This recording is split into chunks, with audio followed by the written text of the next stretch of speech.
konepe moto bambala mingi olakisangaki mpona yo imposibilité ezalaka te litomba nini nabongisa bonzambe nawelela biloko ya mokili oyo bomelinga dans le futur.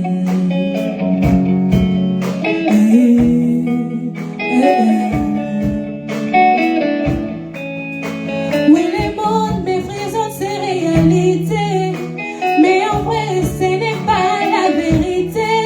Le plus important n'a pas de la bonzambe yangondo ebisikai naloko la première.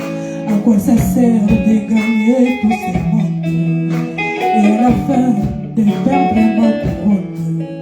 À quoi ça sert les succès et la gloire et à la fin de ne pas avoir de grâce? Le plus important pour moi dans ma vie,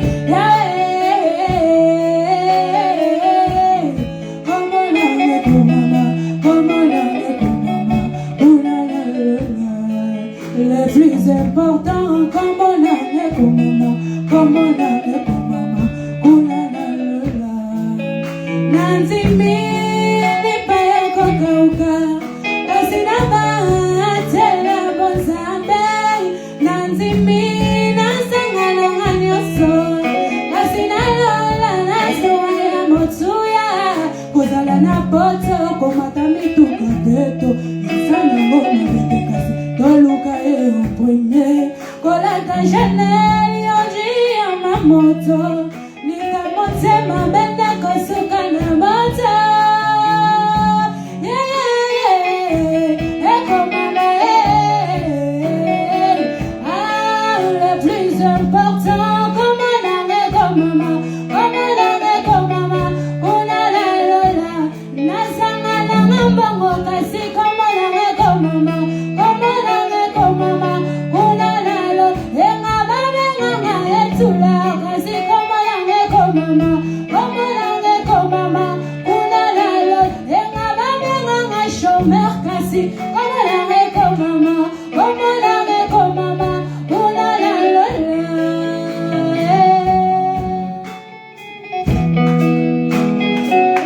On acclame bien-aimé d'abord pour la voix du Seigneur. Alléluia.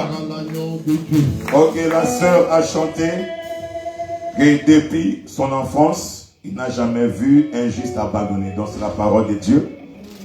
Que depuis mon âge, j'ai été jeune et j'ai vieilli, je n'ai pas vu un juste abandonné, ni sa postérité mendier son pain. Et il a continué, je ne parle pas de tout, mais je prends quelques passages. Il a dit que j'accepte de tout manquer, mais que mon nom soit inscrit au ciel. Donc à quoi sert à l'homme de gagner le monde, mais de perdre son âme? Donc c'est ça, bien-aimé, le cantique notre sœur. Donc c'est ça la vie d'un enfant de Dieu. À quoi sert de gagner le monde, mais que ton âme aille en enfer? Voilà pourquoi, bien-aimé, acceptons de rester fidèles à Jésus, puisque la finalité de cette vie, c'est le ciel. Que Dieu nous bénisse. Amen. Nous sommes debout, nous voulons recevoir la parole et son instrument, qui est l'homme de Dieu. Nous sommes debout et tu demandes à Dieu de te communiquer sa pensée. Bien-aimé, nous sommes ici pour marcher selon la pensée de Dieu. Or, la pensée de Dieu nous est parvenue que par sa parole. C'est pourquoi tu vas demander au Saint-Esprit qu'il te parle de toi et toi seul, qu'il s'adresse à ton cœur, que la parole ne soit pas pour l'autre, pour ta soeur ou pour ton frère. Non, tu ne regardes ni à gauche ni à droite. Mais que cette parole, bien-aimé, vienne que pour toi, que la pluie tombe sur toi et que ça t'arrose, que ça te donne la forme que Dieu veut. Élevons nos voix, prions pour la parole et recommandons l'homme de Dieu entre les mains du Seigneur. Pendant qu'il avance, nous élevons la voix, nous prions au nom de Jésus-Christ. Alléluia. Deixa que o Senhor possa me falar, Pai. Pai, fala, me educa, me ensina-me, meu Pai Santo, Papá. E deixo também, meu Pai Santo, o pregador nas tuas santas mãos, Pai. Que ele seja simplesmente um instrumento, Pai. Fala de meu Pai Santo. Pai, reina nesse momento. Somente o teu nome seja louvado, Pai. Jamais on n'a parlé comme toi, Seigneur.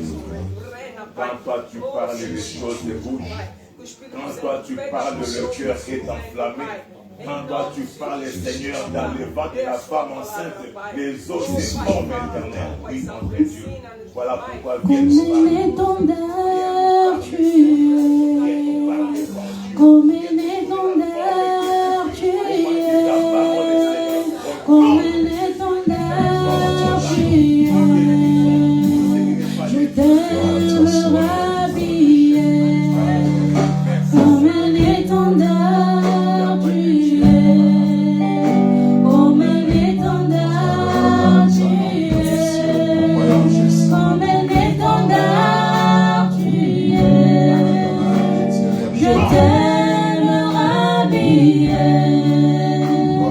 Je veux exprimer mon désir, celui de t'adorer, mon roi.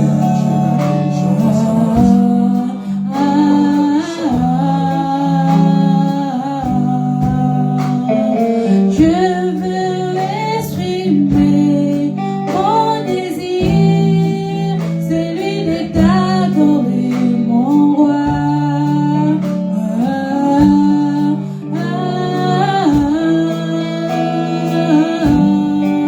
Oh Jésus, je veux exprimer mon désir, celui de t'adorer, mon roi.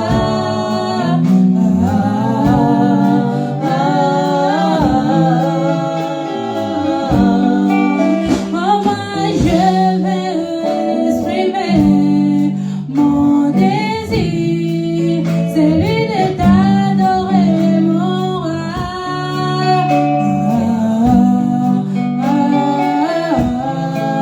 Oh moi, je veux exprimer mon désir, celui de t'adorer, mon roi.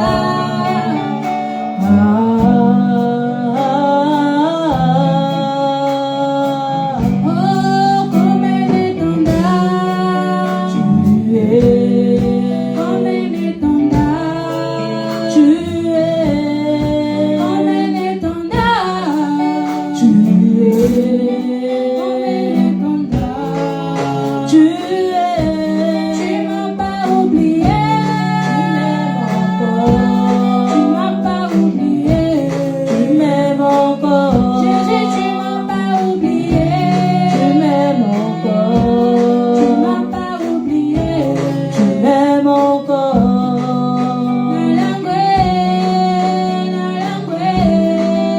Nalangwe lolango na yo. Nalangwe Yesue. Nalangwe lolango. Nalangwe.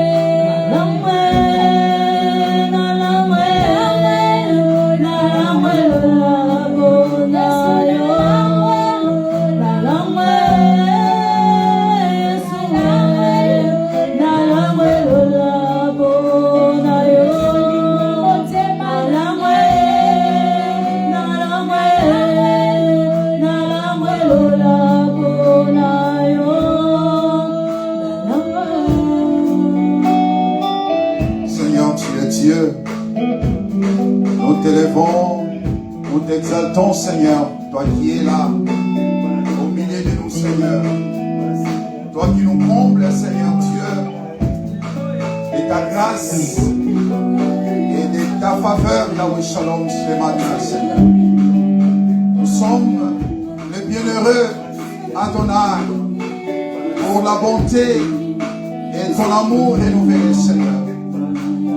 Pour la vie, le mouvement et l'être, Seigneur, que toi tu nous as accordé, Yahweh Shalom. Nous sommes, Seigneur Dieu, dans la joie, ô roi, d'être là dans ta maison, comme l'a si bien dit notre frère David. Oh Yahweh Shalom. Seigneur, nous voulons t'entendre, Seigneur Dieu des cieux. Viens nous apporter joie. Viens nous apporter solution. Viens nous apporter consolation, Seigneur Dieu, ce matin. Oh Yahweh, ouvre-nous les yeux pour que nous puissions voir les signes du Messie. Ouvrez-nous les yeux, Seigneur, pour que nous puissions contempler encore ta gloire, Seigneur. Yahweh, accorde-nous l'entendement spirituel. Viens te révéler, Seigneur. Viens, toi la lumière, viens nous éclairer, Yahweh Shalom. Nous voulons, Seigneur Dieu, ô roi, vivre ton amour, savourer ton amour. Tiens-nous la main, fais-nous entrer dans tes appartements, Seigneur. Nous voulons savourer ton amour plus que le vin, Yahweh Shalom. Ô roi des rois, descends dans ta gloire. Viens parler, viens consoler les cœurs attristés. Viens relever ceux qui sont tombés. Viens essuyer les larmes de ceux qui pleurent. Viens donner de l'espoir à celui qui en a perdu. Viens, Seigneur, fortifier, ô roi des rois, éternel et Dieu. Nous avons besoin de toi. Nous renversons les raisonnements et toute hauteur qui s'élève contre la connaissance de Dieu. Nous rendons toute pensée captive à l'obéissance de la parole. Au nom de Jésus, que le diable soit hors d'état de lui. Au nom de Jésus-Christ, que les ténèbres reculent. Au nom de Jésus-Christ, lève-toi, Seigneur, sors ta main et détruis toute œuvre du monde des ténèbres, toute œuvre diabolique, toute œuvre démoniaque. Au nom de Jésus-Christ, glorifie encore ton Seigneur Yahweh. Merci, Seigneur. Au nom de Jésus, nous avons ainsi prié. Amen. Amen. Gloire soit rendue à Jésus-Christ. Gloire soit rendue à l'agneau de Dieu.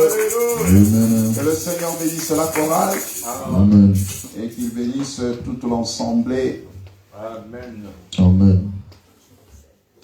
Nous allons prendre nos Bibles dans les livres d'Ézéchiel 12.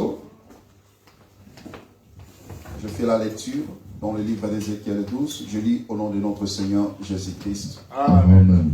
La parole de l'Éternel me fit adresser en ces mots. Fils de l'homme, tu habites au milieu d'une famille de rebelles qui ont des yeux pour voir et qui ne voient point, des oreilles pour entendre et qui n'entendent point, car c'est une famille de rebelles. Et toi, fils de l'homme, prépare tes effets de voyage et pars des jours sous leurs yeux, pars en leur présence du lieu où tu es pour un autre lieu. Peut-être verront-ils qu'ils sont une famille de rebelles. Sors tes effets comme des effets de voyage, des jours sous leurs yeux, et toi pars les soirs en leur présence comme partent des exilés. Sous leurs yeux tu perceras la muraille et tu sortiras tes effets par là. Sous leurs yeux tu le mettras sur ton épaule et tu le sortiras pendant l'obscurité. Tu te couvriras le visage et tu ne regarderas pas la terre. Car je veux que tu sois un signe pour la maison d'Israël. J'ai fait ce qui m'avait été ordonné. J'ai sorti de jour mes effets comme des effets de voyage. Le soir, je perçais la muraille avec la main et je l'ai sorti pendant l'obscurité et l'ai mis sur mon épaule en leur présence. Les matins, la parole de l'Éternel me fit adresser en ces mots. Fils de l'homme, la maison d'Israël, cette famille des rebelles, ne t'a-t-elle pas dit, que fais-tu? Dis-leur, ainsi parle le Seigneur, l'Éternel, cet oracle concerne le prince qui est à Jérusalem et toute la maison d'Israël qui s'y trouve. Dis, je suis pour vous un signe.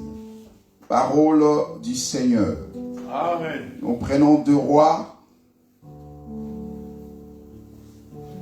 13, à partir du verset 14, je lis au nom de notre Seigneur Jésus-Christ. Amen. Élisée était atteint de la maladie dont il mourit. Et Joas, roi d'Israël, descendit vers lui, plaira sur son visage et dit, mon père, char d'Israël et sa cavalerie. Élisée lui dit, prends un arc et des flèches. Et il prit un arc et des flèches. Puis Élisée dit au roi d'Israël, bande l'arc avec ta main. Et quand il y bandait de sa main Élisée mit ses mains sur le main du roi et il dit, ouvre la fenêtre à l'Orient. Et il ouvrit. Élisée dit, tire. Il tira.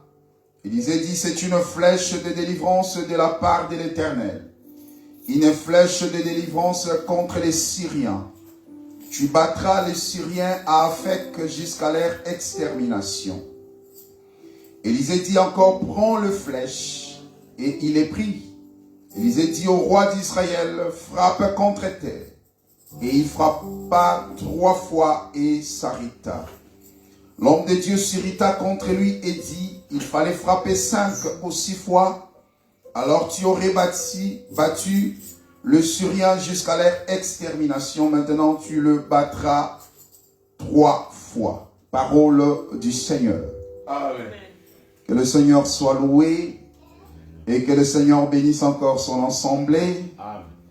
Que le Seigneur bénisse tous ceux qui ont pris part à cette assemblée et ceux qui nous suivent à travers les réseaux sociaux. Amen. Nous sommes là, bien-aimés, pour partager la bonne nouvelle, malgré la douleur de la perte de l'être cher. Mais le Seigneur qui nous a appelés, car nous sommes prisonniers du Seigneur, il nous recommande, comme ici, il recommande à Ézéchiel, le fils de l'homme. Et ce que j'ai aimé dans cette écriture, lorsque Ézéchiel est en train de relater ce qu'il a accompli par l'ordre du Seigneur, il dit, j'ai fait ce qui m'avait été ordonné. J'ai fait ce qui m'avait été ordonné. Ça veut dire que nous faisons ce que le Seigneur nous ordonne de faire. Et il nous recommande, les temps favorables ou pas, de prêcher l'évangile, la bonne nouvelle. Oui, bien-aimés, c'est pour dire que la mission que nous avons reçue de la part du Seigneur est au-dessus de nos émotions, de nos sentiments, de nos douleurs, de nos souffrances. Voilà pourquoi, bien-aimés, nous sommes appelés vos serviteurs. Que le Seigneur puisse encore apporter sa consolation à ma famille éplorée. Que le Seigneur soit loué. Bien-aimés dans le Seigneur, nous parlons du mouvement d'un voyage. Et ce voyage de Fils de l'homme, c'est quelque chose de merveilleux, c'est quelque chose d'extraordinaire, c'est quelque chose de tellement grand pour nous qui avons crié à l'évangile, pour nous qui avons accepté le Seigneur des grâces, Jésus le juste. Bien-aimés dans le Seigneur, il s'agit tout simplement du Fils, il s'agit tout simplement de Jésus-Christ. Car dans les Écritures, il est question de lui. Dans le rouleau du livre, il est question de lui.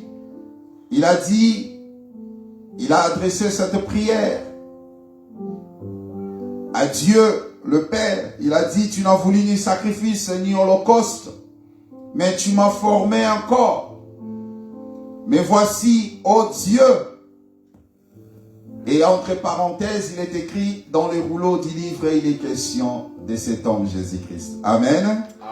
C'est-à-dire que lorsque le rouleau du livre est déroulé, c'est du Fils de l'homme dont il est question. Dans les Écritures saintes, il est question de Jésus-Christ. Et c'est Jésus-Christ que nous élevons. Voilà pourquoi, bien-aimés, dans nos assemblées, nous élevons que Jésus-Christ.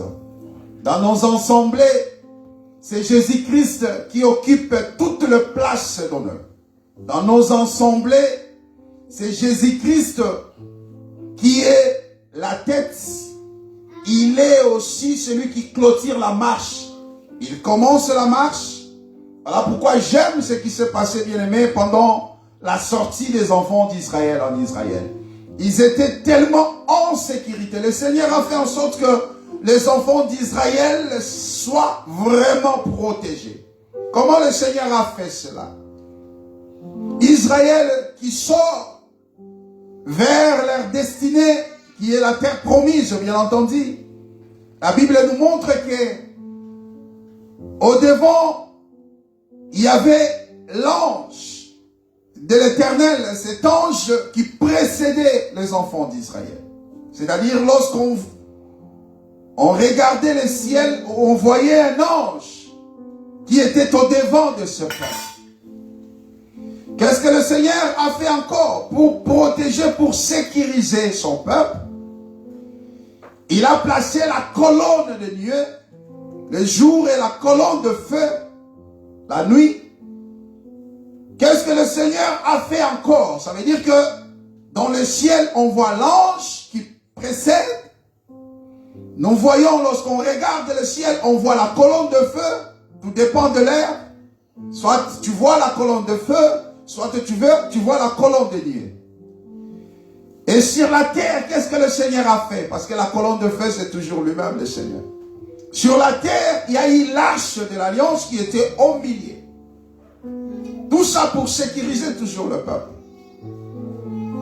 Oh, bien-aimé, lorsqu'on parle de l'arche de l'alliance, souvenez-vous que lorsqu'on a amené l'arche de l'alliance dans la maison de Dagon, le matin, on a trouvé que Dagon avait plié ses genoux. Les genoux étaient pliés. Oh, comme cela est merveilleux. Amen. Donc là, on parle de l'arche de l'alliance. Que le Seigneur soit loué. Et sans oublier que c'est l'arche de l'alliance qui a béni la maison d'Obed. Comment il s'appelle encore? Obed-Edom. Voilà. Donc, c'est l'arche de l'alliance, bien-aimé, qui bénit. Donc, ça veut dire que dans le ciel, il y avait une bénédiction. Sur la terre, il y avait une bénédiction. C'est de ça que nous parlons. Le Seigneur a fait que, bien-aimé,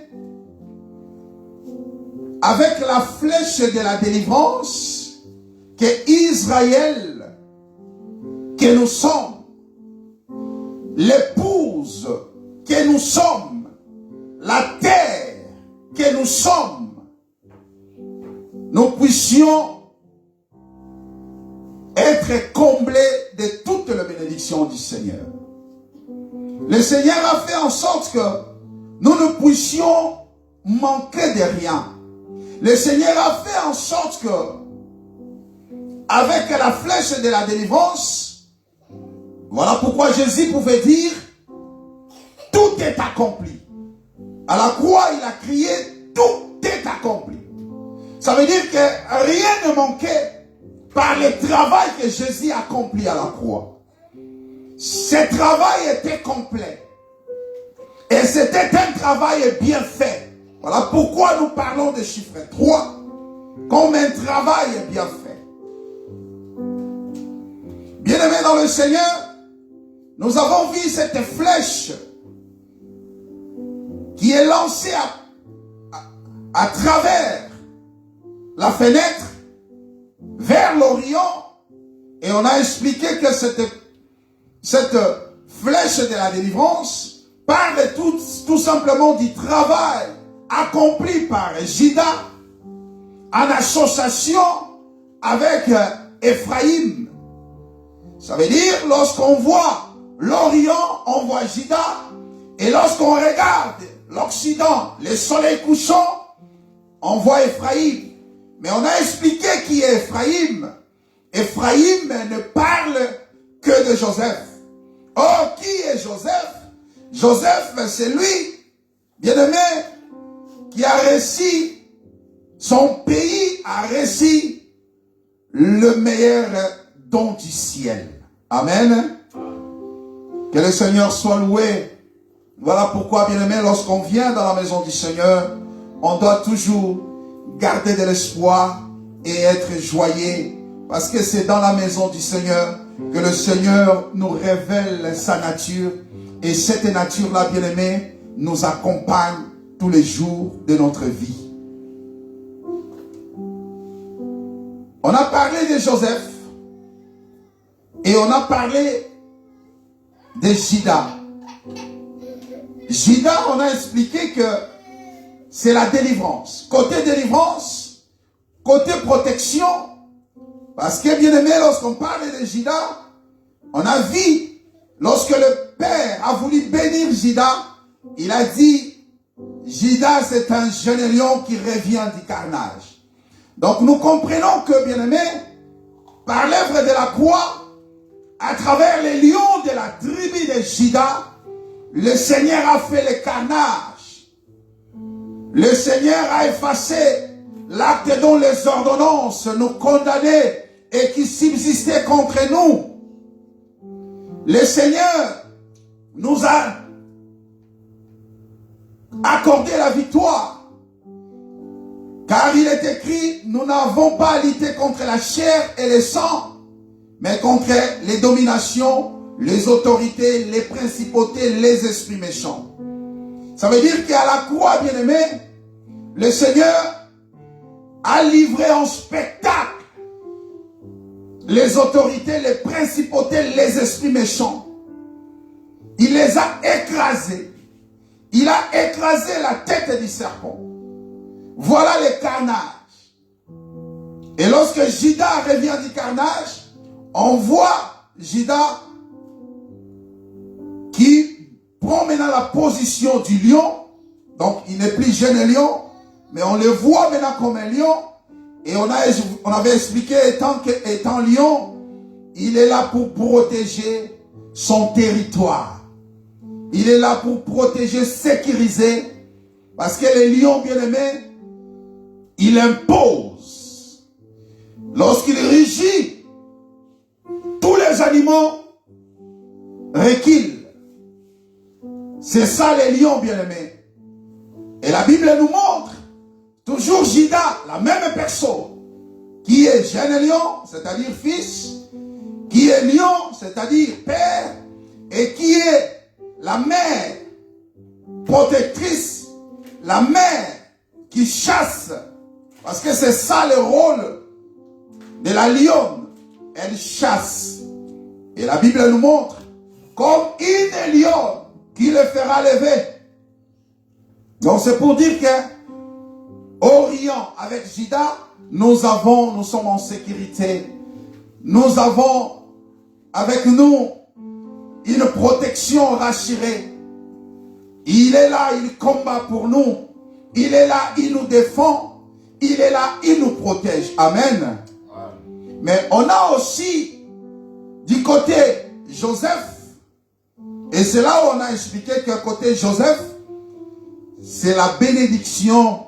Parce que bien aimé, on n'a pas seulement besoin d'être protégé. On n'a pas seulement besoin que le Seigneur combatte pour nous, mais on a aussi besoin de bénéficier de tout ce qui est bénédiction.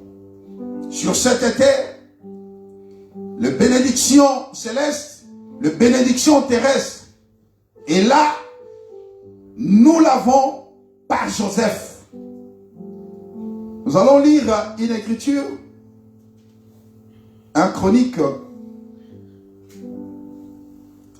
5.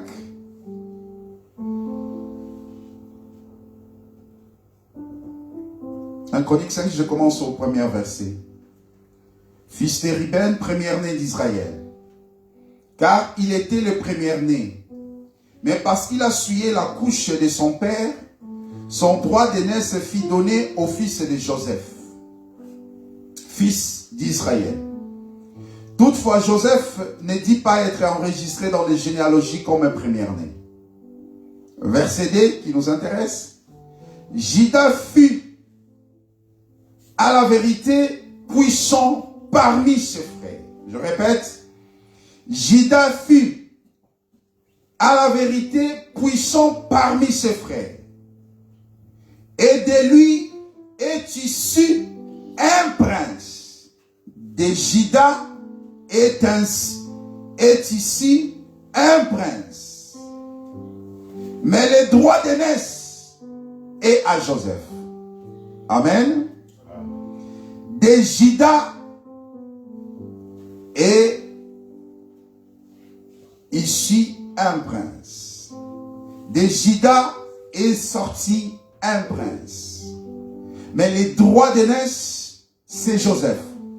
Mais bien aimé, ici nous voyons que nous avons et Juda, ça veut dire le puissant, et Joseph qui a la prééminence. Oh, quelle joie, quel bonheur d'être réellement enfant du Seigneur. Ça veut dire que le Seigneur nous a tout donné. On a la puissance avec nous, on a la richesse, la prééminence, double portion. Nous possédons toutes les choses. Voilà pourquoi être un enfant de Dieu, bien aimé, il n'y a que des avantages d'être enfant de Dieu. Oh, cela est vrai. Je ne sais pas si tu es distrait ou distraite. Je viens de dire qu'il n'y a que des avantages d'être enfant de Dieu. Être enfant de Dieu, il n'y a que des avantages. Et cela est tellement merveilleux. Parce que le Seigneur, bien aimé, la Bible nous fait savoir ce qui est entre ses mains, personne ne peut les ravir. Qui peut ravir quelque chose entre les mains du Seigneur? Déjà, il faut avoir la force et la capacité de monter. Vous allez remarquer que lorsqu'on parle même les esprits méchants dans le lieu céleste, en réalité, les esprits méchants n'occupent pas les lieux aussi élevés que le Seigneur. Est-ce que vous comprenez ça? Oh, comme cela est bon, comme cela est merveilleux. Mais bien aimé dans le Seigneur, ce qui est plus important ici, c'est que nous aimerions comprendre. Ça, c'est le travail qui est accompli avec la flèche de la délivrance sortie par la fenêtre vers l'Orient. Et cette flèche, c'était pour la délivrance, cette possibilité. À travers cette flèche, le prophète a dit, tu battras les Syriens jusqu'à leur extermination. Ça veut dire que l'œuvre de la croix, bien-aimée, a écrasé complètement la puissance du malin. L'œuvre de la croix a dépouillé complètement l'ennemi. L'œuvre de la croix a exposé les diables. Il était en spectacle ces jours-là par la croix. Pendant que les hommes voyaient Jésus. Oh là là là là là là là. Oh là là là là. Comme cela est beau, comme cela est merveilleux. Hein? Toutes les étapes là de la souffrance, le calvaire de Jésus-Christ, à la croix, agonisant, poussant des cris, et toutes ces choses. Pendant ce temps-là, dans le monde des ténèbres, c'était autre chose. Dans le monde des ténèbres, ils étaient en débandade. Parce que pendant ce temps-là, c'était là le carnage. C'était là l'ange destructeur était en train de passer. Et l'ange destructeur était en train de tuer tous les premiers-nés. C'est-à-dire que pendant que Jésus gémissait à la croix, pendant qu'on crachait au visage, les hommes se moquaient de Jésus. Pendant ce temps-là, bien-aimé, oh, comme cela est beau, comme cela est merveilleux. Pendant qu'on se moquait de cet homme-là, pendant qu'on disait, oh, lui qui a sauvé, et lui qui a guéri les malades, mais c'est guéris-toi toi-même. Pendant qu'on lui crachait au visage, par l'ignorance des hommes. Mais dans le monde des ténèbres, il s'est passé des choses. En Égypte, il s'est passé des choses. Parce que l'ange destructeur, les lions passaient visiter chaque maison des Égyptiens. Oh, bien-aimé, comme cela est merveilleux, notre Seigneur. Alors, là, c'était l'association de mains. il a fallu que le main de Joseph soit fortifié par le main du puissant de Jacob pour vaincre à Aphek plutôt, les Syriens.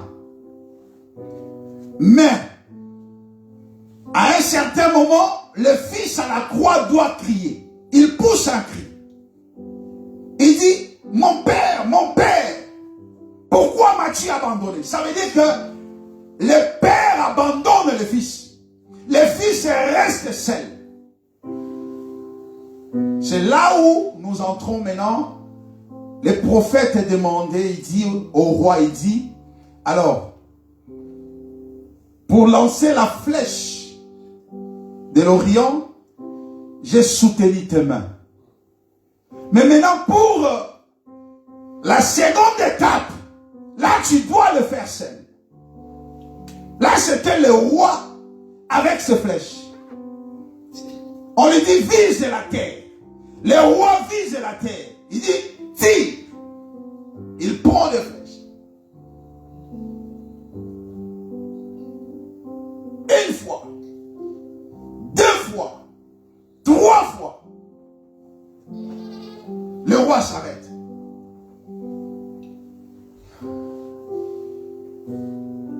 Et le prophète regarde, dit, oh là là, mais qu'est-ce que tu as fait? Tu en avais encore des flèches. Mais pourquoi tu t'es arrêté à 3 flèches? Alors, tu battras le Syrien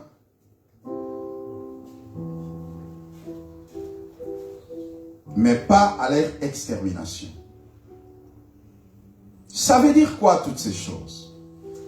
J'aimerais que nous puissions lire une écriture, 1 Samuel 20.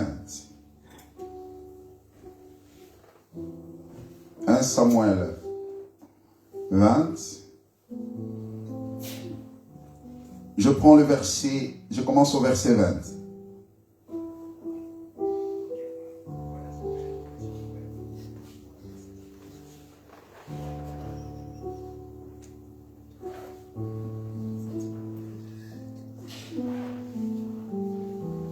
Non, je dois commencer un peu plus.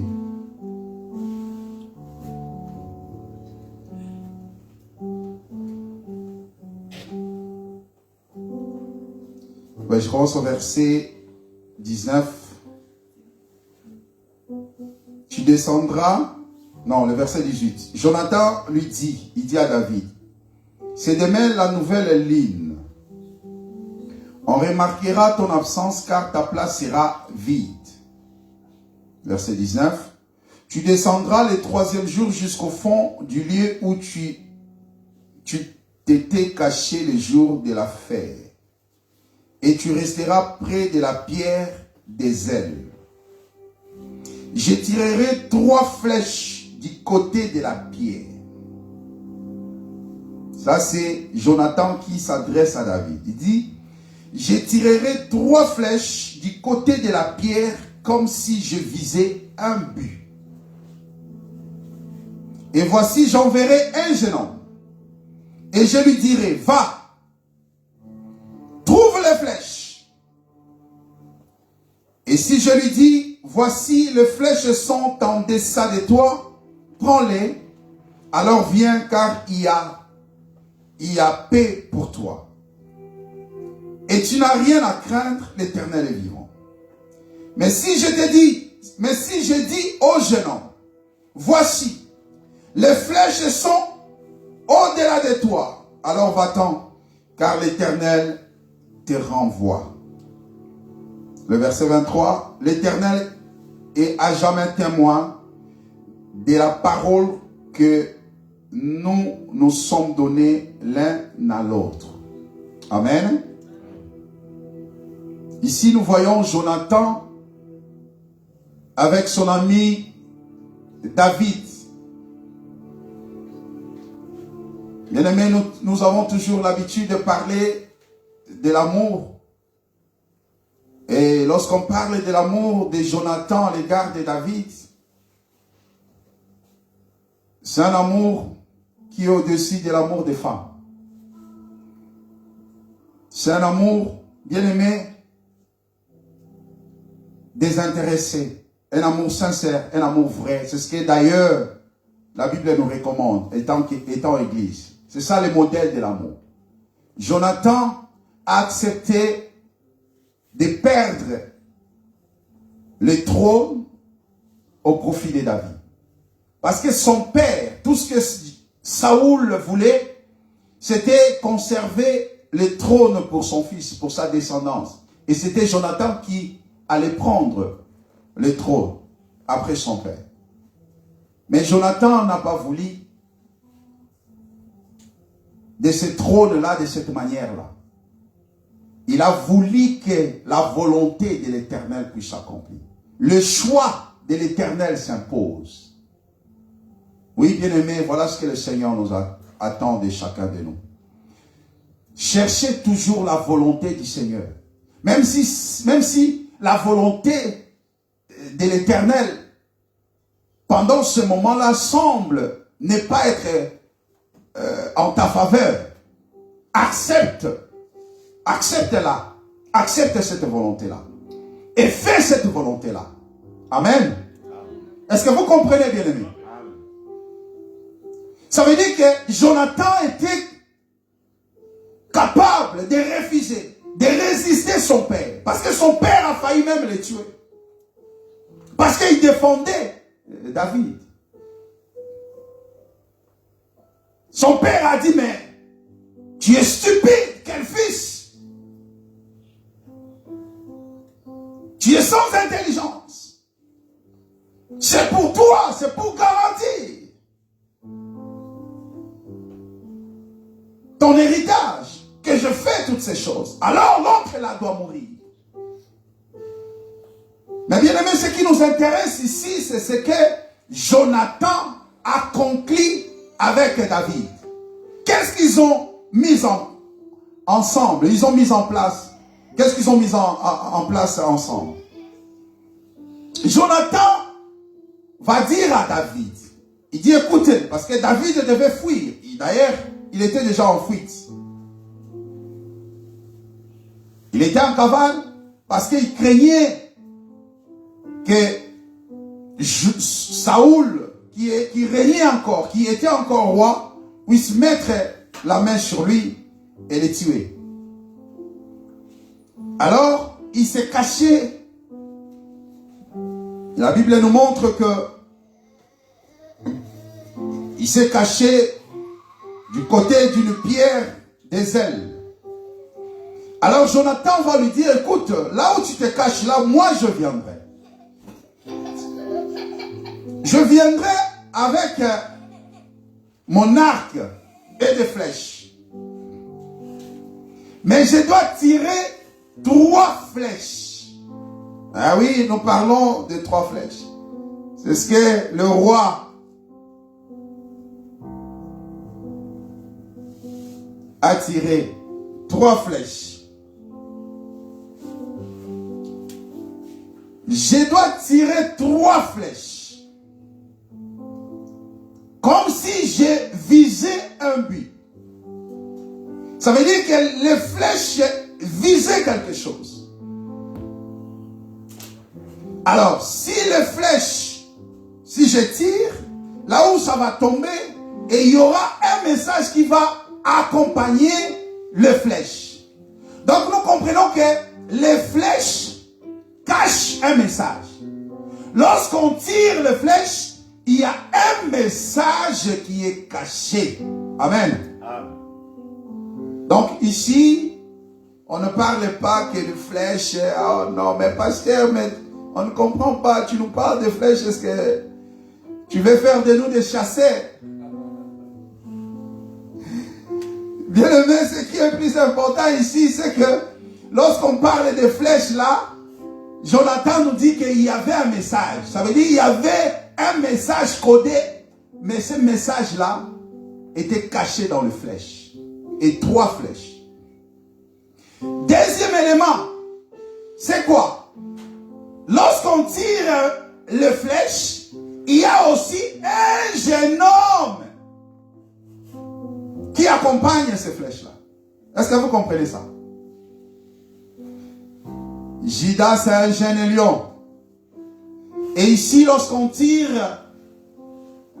le flèche, il y a aussi un jeune homme qui accompagne ces flèches. Ça veut dire que le message, on voit le message, on voit le flèche, on voit le bit, là où il y a la pierre, et on voit un jeune homme derrière. Voilà pourquoi nous avions dit ceci, lorsqu'on a commencé, dans les rouleaux du livre, il est question de moi. Dans les rouleaux du livre, il est question de ce jeune homme qui est derrière. Dans les Écritures, il est question d'un jeune homme qui est derrière. Lorsqu'on voit les flèches, si tu regardes bien, tu verras un jeune homme. Amen. Lorsqu'on voit les flèches, les trois flèches sont porteurs de messages. Et c'est quoi le message? Le message dit tout simplement, David fuit. Il faut fuir. C'était ça le message. Donc dans le message, c'était David, tu dois fuir, tu dois sortir, tu dois partir. Comme cela est beau, comme cela est merveilleux, bien-aimé. Les trois flèches, qu'est-ce qu'on nous a prêché ce dimanche? On nous a prêché ce dimanche que les trois flèches parlent d'un message, d'une nouvelle. Quelle est cette nouvelle? David, tu dois partir. David, tu dois sortir.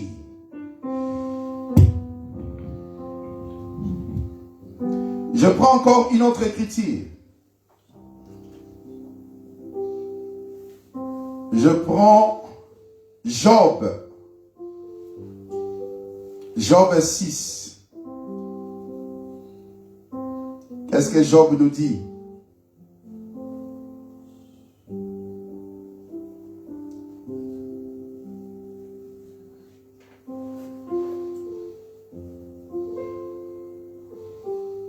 Job, dans le verset, je commence au verset 1 pour la meilleure compréhension. Job a pris la parole et dit, oh, s'il était possible de peser ma douleur, et si toutes mes calamités étaient sur la balance, elles seraient plus pesantes que les sables de la mer. Voilà pourquoi mes paroles vont jusqu'à la folie. Car les flèches du Tout-Puissant m'ont percé. Et mon âme en suce le venin. Les terreurs de Dieu se rangent en bataille contre moi. Car les flèches du Tout-Puissant m'ont percé. Ah, voilà. Donc nous comprenons que la terre qui était visée, lorsque le roi prend le flèche, il vise la terre.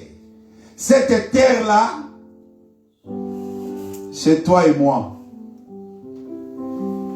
La première flèche de la délivrance, on l'a tirée en l'air. Ça veut dire que c'était destiné à nos ennemis. C'était pour nous rendre libres. C'était pour renverser les forteresses, les dominations, les autorités, les principautés. C'était pour anéantir la puissance du monde éternel. Mais cela ne suffit pas. Mais il faut encore que les fils puissent maintenant non viser les diables, les ennemis. Il faut aussi que les flèches soient tournées vers la terre. Il faut aussi que le flèche touche la terre. Et Jonathan, lui, il a visé la pierre. Or, la Bible nous montre que nous sommes la terre. La Bible nous parle aussi que nous sommes la pierre, des pierres vivantes. Comme le Seigneur lui-même est une pierre vivante. Nous aussi, nous sommes des pierres vivantes.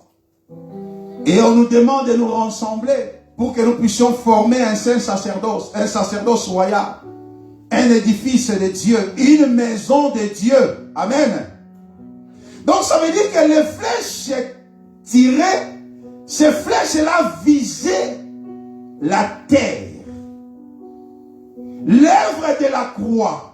Après que le Seigneur a vaincu l'ennemi, le diable, la deuxième mission de l'œuvre de la croix, c'est viser l'homme.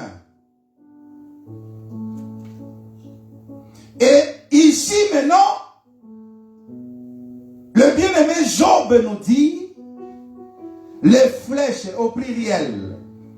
Et il n'y en avait que 3. On a vu ça avec Jonathan, on a vu ça avec le roi. Il y en avait plusieurs, mais on a visé que 3 flèches. Les flèches du Tout-Puissant m'ont percé. J'aimerais que nous puissions lire une autre version. Là, peut-être on pourra encore mieux comprendre. Si je prends la version Semer, dans la version Semer, il est écrit: car les flèches du Tout-Puissant sont plantées dans mon être. Alléluia. Amen. Amen. Car les flèches du Tout-Puissant sont plantées dans mon être. Or, l'être a quoi? 3 parties. L'homme est tripartite. Les flèches du Tout-Puissant sont plantées dans mon être et mon esprit boit l'air poison. Dans l'autre version, on a parlé venin.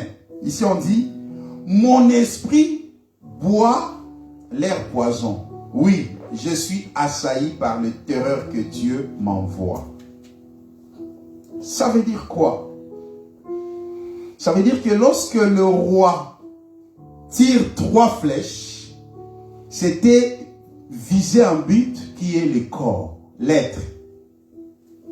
C'est là où un Thessaloniciens nous parle de corps, esprit et l'âme. Ça veut dire que chaque flèche doit atteindre une partie de ton corps. Ah oui, c'est ça ce qui est plus important, bien-aimé, pour toi. Parce que si ces flèches-là ne t'atteignent pas, les flèches de la délivrance ne te concerneront pas non plus.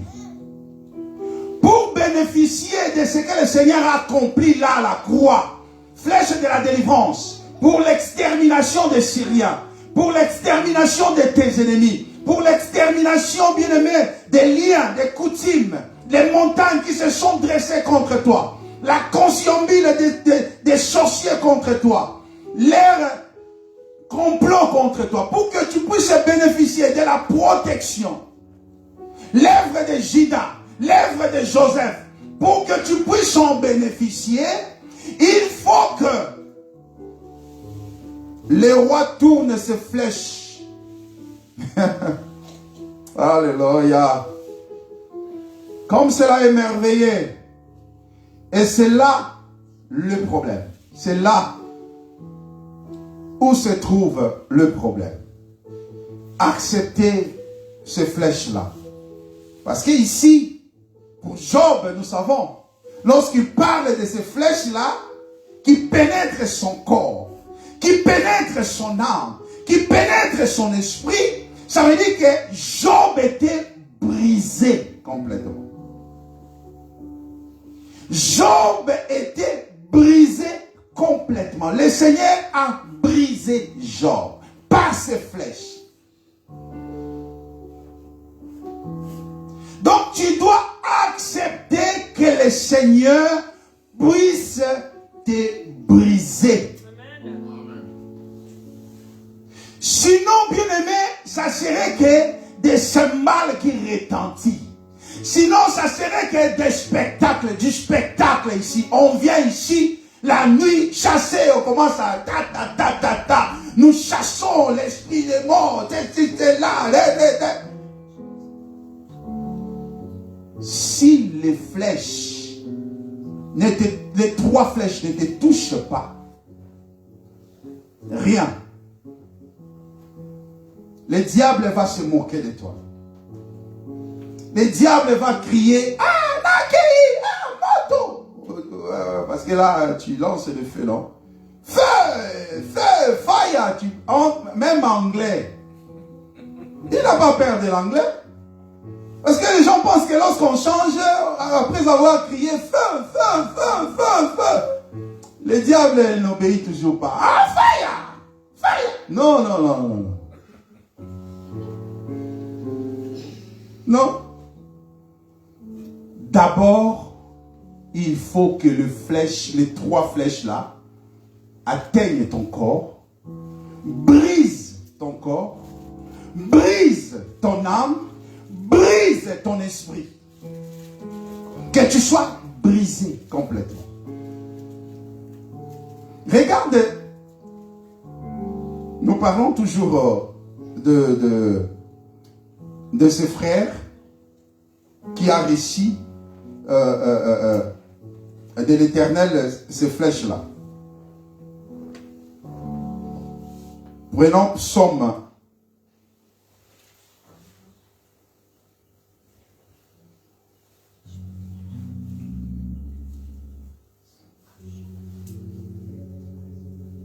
Psaume 22.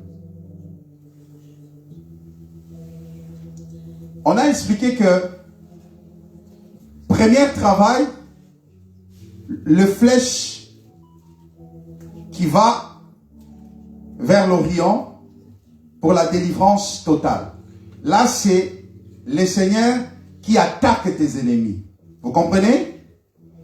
Mais après ce travail-là, le Seigneur maintenant va s'occuper maintenant de la terre. On prend Psaume 22. Au chef des chantres, je commence au premier verset. Au chef des chantres, sur biche de l'aurore, Psaume de David. Mon Dieu, pourquoi m'as-tu abandonné? Et t'éloignes-tu sans me secourir, sans écouter mes plaintes? Ici, c'est David. Hein? Donc, David est en train de prophétiser des années avant. C'est-à-dire qu'il le voit déjà, il le sent, parce que le prophète avait l'esprit de Christ. Il sent cette douleur-là, il commence déjà, il crie, mais nulle part on a vu David vivre ces choses. Mais il vivait sans, parce qu'il avait l'esprit de Christ, étant un prophète. Il dit, mon Dieu, pourquoi m'as-tu abandonné? Tu t'éloignes de moi sans me secourir. Donc c'est là où on a vu que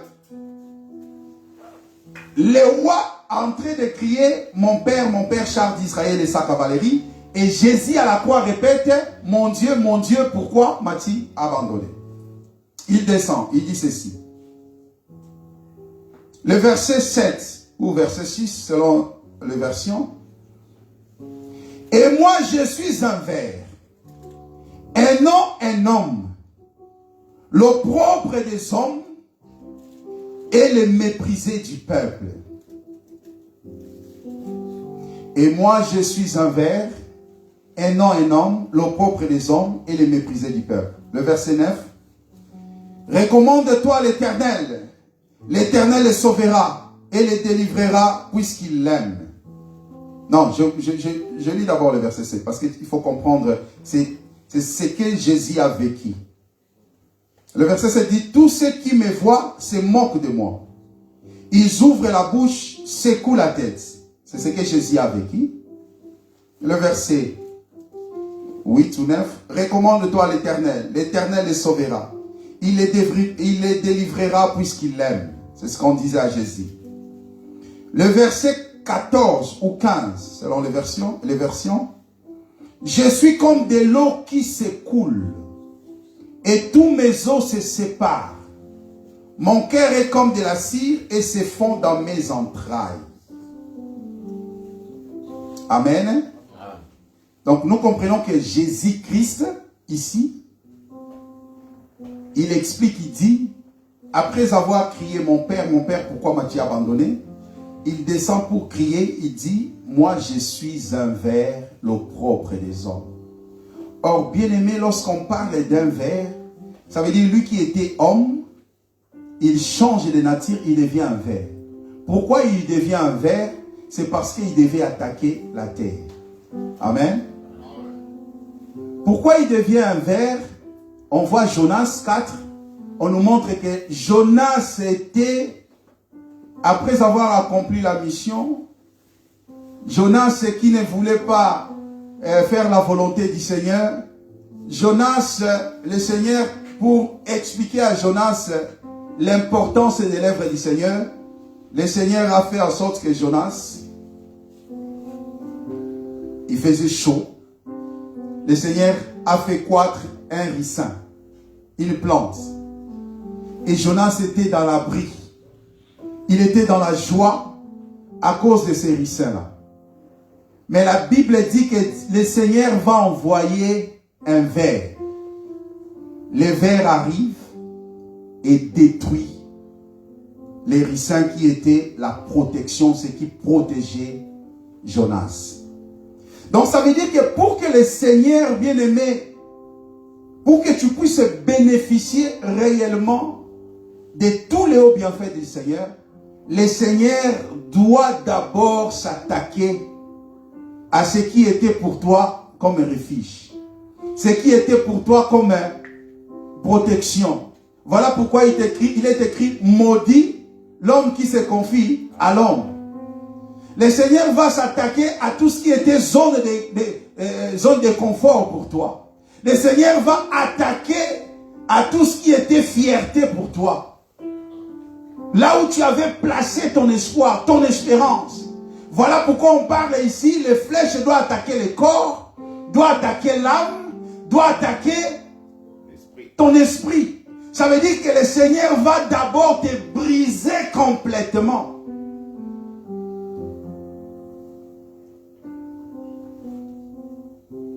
Oh, comme cela est merveilleux. Et je suis comme de l'eau qui se coule. Jean, nous lisons la dernière écriture et nous allons développer les dimanches prochains.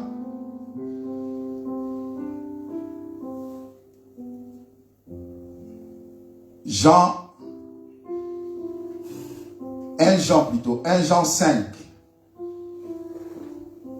1 Jean 5, le verset 6. C'est lui, Jésus-Christ, qui est venu avec de l'eau et du sang. Non avec l'eau seulement, mais avec l'eau et avec le sang. Et c'est l'Esprit qui rend témoignage.